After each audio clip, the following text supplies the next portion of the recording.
All right, so one of the topics that I see as a harder topic for people to kind of understand or grasp is when we're looking at whether or not a correlation or causation is happening with a set of data.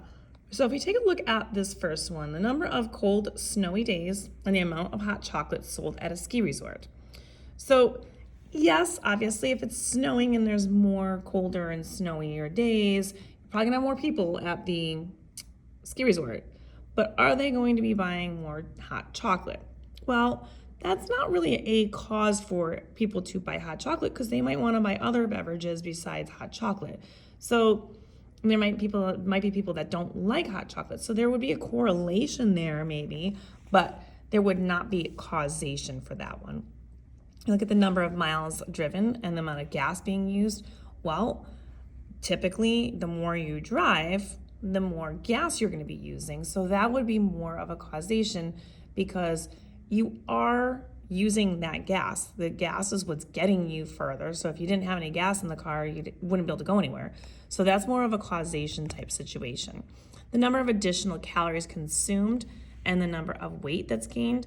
Again, you're looking to, this one can kind of, you can kind of make an argument for that because obviously if you eat a ton of calories, you're probably going to gain weight if you don't exercise. But if you're, very active, you might eat a lot, or maybe you have a fast metabolism.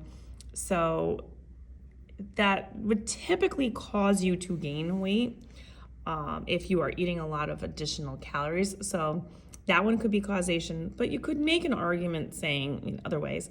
But generally speaking, that would be what happens. The age of a child and his or her shoe size. Generally speaking, there's a correlation there. It's not a cause because just because you get older does not mean anything as far as your shoe size. Your shoe size is going to be determined based off of how big you are, right? But that doesn't mean that I can say from experience, I had a nephew that was only 8 years old and his feet were as big as mine. So there's correlation there, but that is not a cause for the shoe size to be necessarily bigger. The amount of cars a salesperson sells and how much commission they make, well, that is determined because if the car salesman just sits there, he's not getting any sales.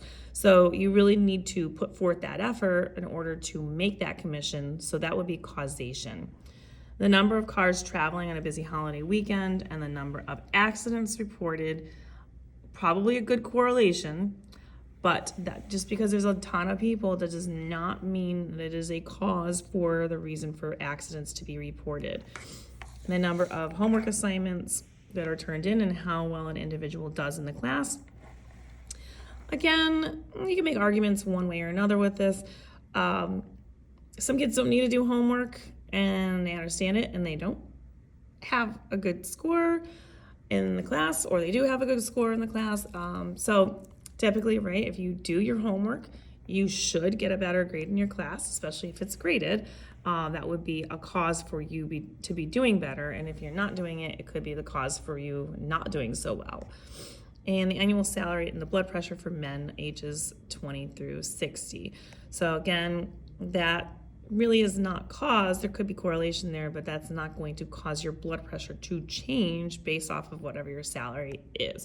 If you want more questions like these, you can find these in my YouTube, Instagram, or TikTok at YouWantAlgebra. All of these can be located in my statistics section.